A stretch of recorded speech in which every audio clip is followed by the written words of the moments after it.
Magandang araw mga bata! Kumusta kayo?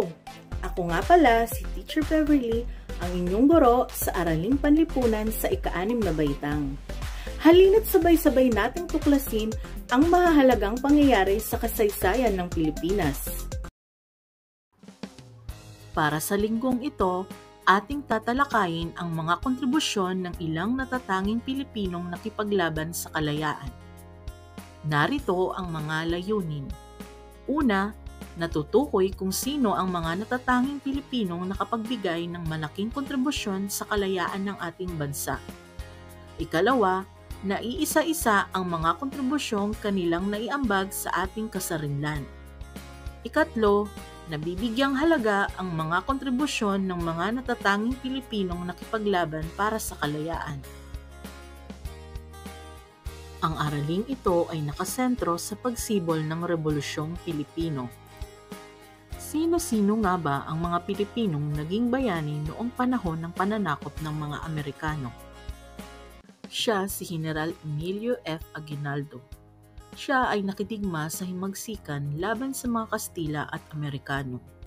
Bilang pinuno ng himagsikan, isinakatuparan niya ang pagpapahayag ng kalayaan ng Pilipinas noong ika-12 ng Hunyo 1898. Siya din ang unang Pangulo ng Republika ng Pilipinas. Binansagang General Myong na nagpapahayag ng kalayaan ng bansa laban sa Espanya. Siya ay si General Antonio Luna. Nakipaglaban sa himagsikan laban sa Espanya. Commander-in-Chief sa panahon ng pamumuno ni Aguinaldo. Pinangunahan niya ang pakikidigma laban sa mga Amerikano. Pinakamagaling na general sa panahon ng Revolusyonaryong Pilipino. Siya ay membro ng La Solidaridad noong panahon ng propaganda. Sumuong sa mahigpit na labanan sa La Loma. Binansagan siyang The Fiery General. Si Melchora Aquino o kilala bilang Tandang Sora. Tinawag siyang Tandang Sora sapagkat matanda na siya noong sumiklab ang himagsikang pinamunuan ni Andres Bonifacio. Ang mga nakatakas na katipunero ay kinupkup niya, pinakain at pinabaunan ng konting salapi at pinapunta sa lugar na ligtas sa pag-uusig ng mga Kastila. Lahat ng dumudulog sa munting tahanan ni Tandang Sora ay kanyang pinagyayaman, bata man o matanda, babae o lalaki. Siya si General Miguel Malvar, naging pinunong general ng Batangas. Nakipaglaban sa himagsikan laban sa Espanya. Isang senior officer siya na nakipaglaban sa Zapote Bridge laban sa Espanya. Isa rin siyang komandanteng general na nakipaglaban sa imperialismong Estados Unidos. Ayon sa ilang mga mananalaysay, maaring itala bilang isa sa mga pangulo ng Pilipinas si General Malvar, subalit hindi ito kinilala ng pamahalaan ng Pilipinas. Siya si General Vicente Lucban, isang opisyales noong Rebolusyong Pilipino at pinunong politiko-militar ng Samar at Leyte sa panahon ng digmaang Pilipino-Amerikano. Pinuno ng hukbong nakidigma laban sa mga Amerikano sa Timog Luzon. Kinilala siya ng mga Amerikano bilang utak ng Balanginga Massacre. Kinomisyon siyang opisyales sa hukbo ni General Emilio Aguinaldo at naging katuwang nito sa paggawa ng mga planong pandigma. Siya si General Gregorio del Pilar, pinakabatang general sa edad na 24. Lumaban siya sa himagsikan laban sa mga Amerikano. Nagtungo sa Pasong Tirad kasama ang 60 kawal upang ipagtanggol ito at hadlangan ang mga tumutugis kay Aguinaldo na mga Amerikano. Binansagang siyang bayani ng Tirad Pass. Nanguna siya sa pag-atake sa kwartel ng mga Espanyol sa Paumbong. Naging mensahero ng mga propagandista. Mahusay na general na tumulong sa pagtakas ni Emilio Aguinaldo. Tinagurian siyang King Leonidas ng Pilipinas. Siya ay si Apolinario Mabini, kinilala bilang utak ng himagsikan. Binansagang Dakilang Lumpo.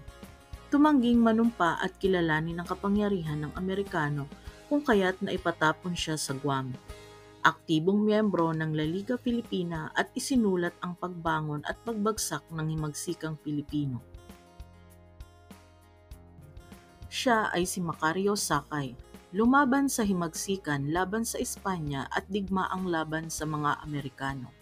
Nagpatuloy sa pakikipaglaban sa Amerikano kahit nahuli si General Aguinaldo. Nagtatag at naging ama ng Republikang Tagalog sa bulubundukin ng Sierra Madre. Binasagan siyang tulisan ng mga Amerikano, na italaga bilang Pangulo ng Dapitan na isang seksyon sa Katipunan. Siya ay si General Artemio Ricarte. Siya ang kinilalang ama ng Hukbong Pilipinas o Father of the Philippine Army at ang unang Chief of Staff ng Armed Forces of the Philippines. Siya ay lumaban sa himagsikan laban sa Espanyol. Pinamunuan niya ang pag-atake sa kampo ng mga Espanyol sa San Francisco de Malabon. Hindi kinilala ang kapangyarihan ng Amerikano kung kaya't naipatapon siya sa Guam. Bumuo siya ng hukbong revolusyon laban sa Amerikano nang siya ay lihim na bumalik sa bansa. Ipinatapon sa Hong Kong dahil sa pagtangging manumpa sa bandila ng Amerikano. Nakilala siya sa tawag na Vibora. Siya ay si General Francisco Macabulos. Lumaban sa himagsikan laban sa Espanya at nagtatag ng sangay ng katipunan sa Tarlac. Nagtatag din siya ng sariling pamahalaan sa gitnang Luzon matapos ang kasunduan sa Biak ng Bato. Namuno siya sa pakikidigma sa Pampanga at Nueva Ecija. Francisco Soliman ang kanyang inilagda noong pumirma siya sa Konstitusyong Biak na Bato. Siya si General Mariano Llanera.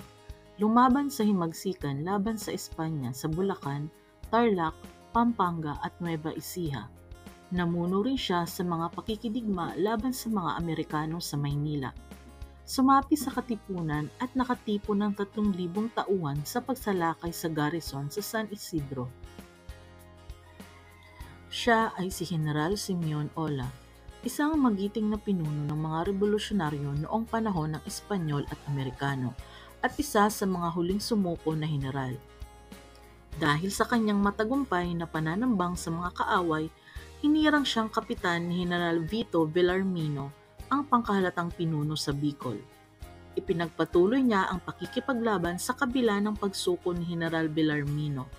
Siya ay namundok at tinipon ang natitirang mga kawal na hindi sumuko at naging pinakamataas na pinuno sa Bicol. Matapos mong mapanood ang tungkol sa ating aralin, sagutan ang mga sumusunod na tanong.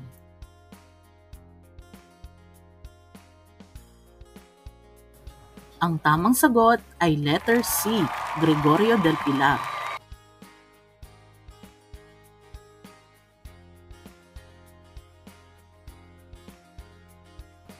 Ang tamang sagot ay letter A, Miguel Malvar.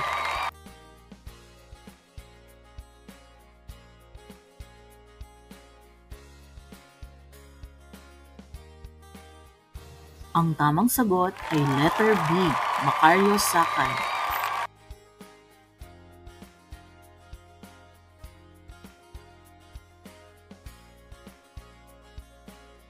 Ang tamang sagot ay letter C, Artemio Ricarte.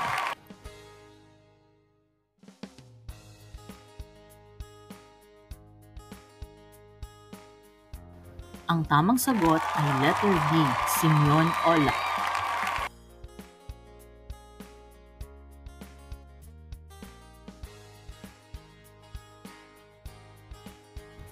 Ang tamang sagot ay letter C, Tandang Sora.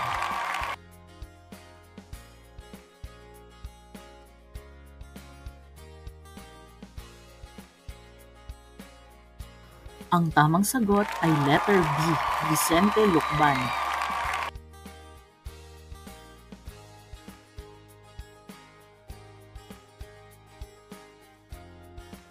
Ang tamang sagot ay letter D, Apolinario Mabini.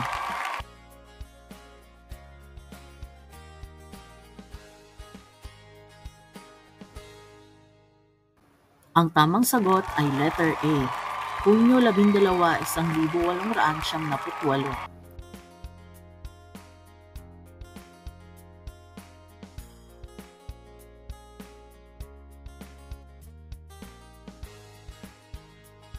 Ang tamang sagot ay letter D, Francisco Macabulos. At dito nagtatapos ang ating aralin. Hanggang sa muli, maraming salamat sa inyong panunood.